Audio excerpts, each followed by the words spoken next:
Please welcome the Prime Minister of Barbados, Mottley.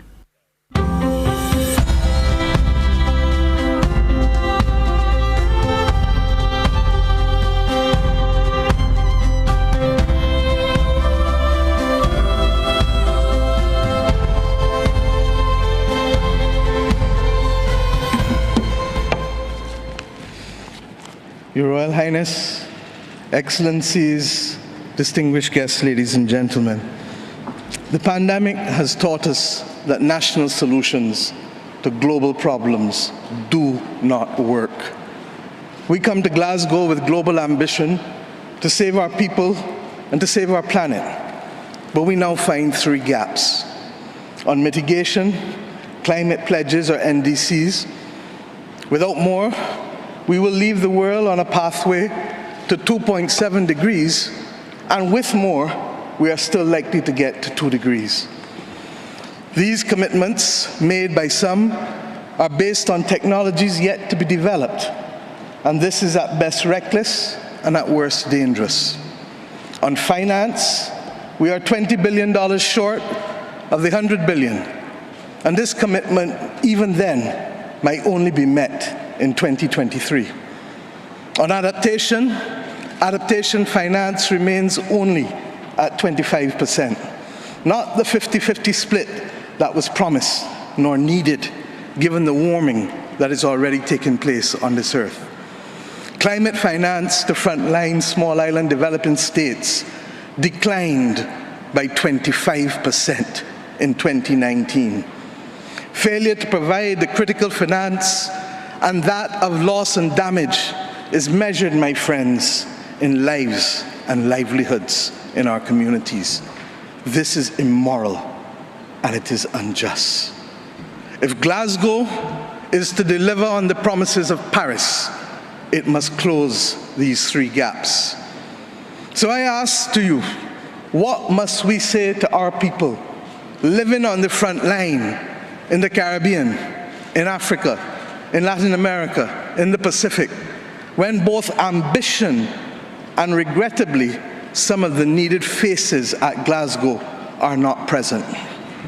What excuse should we give for the failure? In the words of that Caribbean icon, Eddie Grant, will they mourn us on the front line?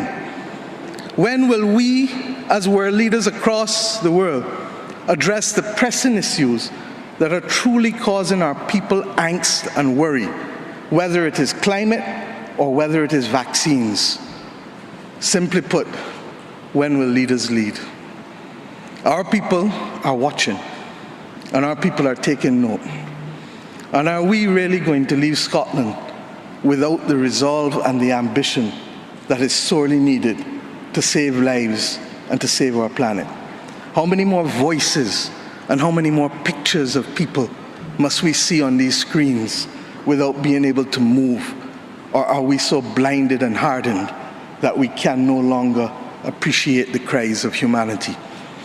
I have been saying to Barbadians for many years that many hands make light work. Today, we need the correct mix of voices, ambition, and action. Do some leaders in this world believe that they can survive and thrive on their own? Have they not learned from the pandemic?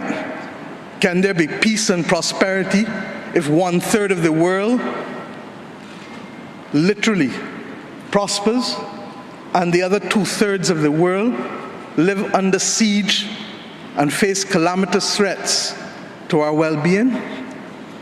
What the world needs now, my friends, is that which is within the ambit of less than 200 persons who are willing and prepared to lead.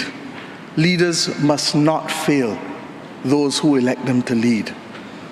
And I say to you, there is a sword that can cut down this Gordian knot, and it has been wielded before.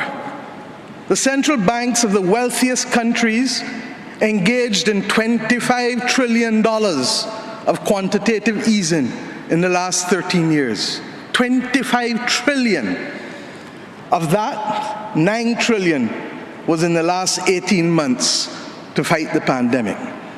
Had we used that 25 trillion to purchase bonds, to finance the energy transition, or the transition of how we eat, or how we move ourselves in transport, we would now today be reaching that 1.5 degrees limit that is so vital to us.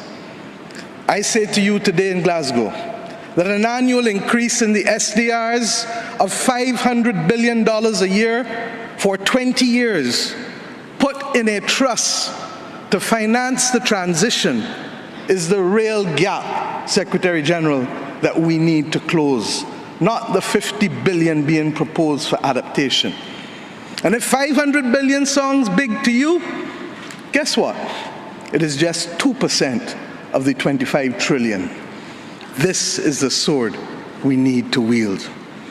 Our excitement 1 hour into this event is far less than it was 6 months ago leading up to this event.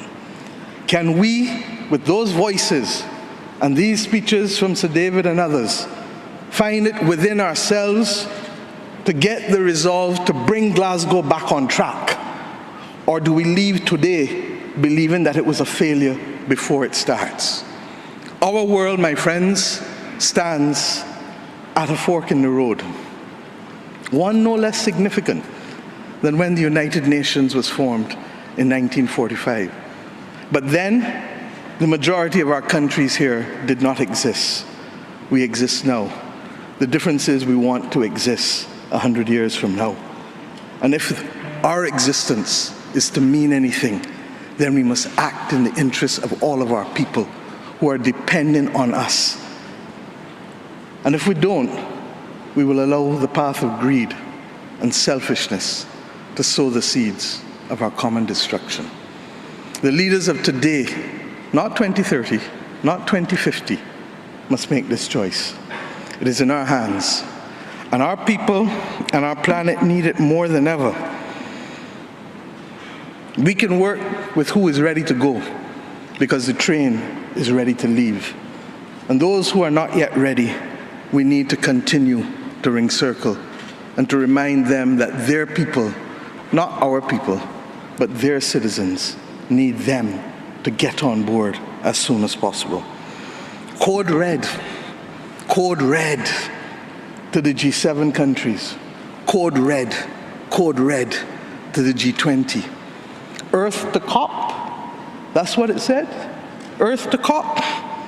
For those who have eyes to see, for those who have ears to listen, and for those who have a heart to feel, 1.5 is what we need to survive.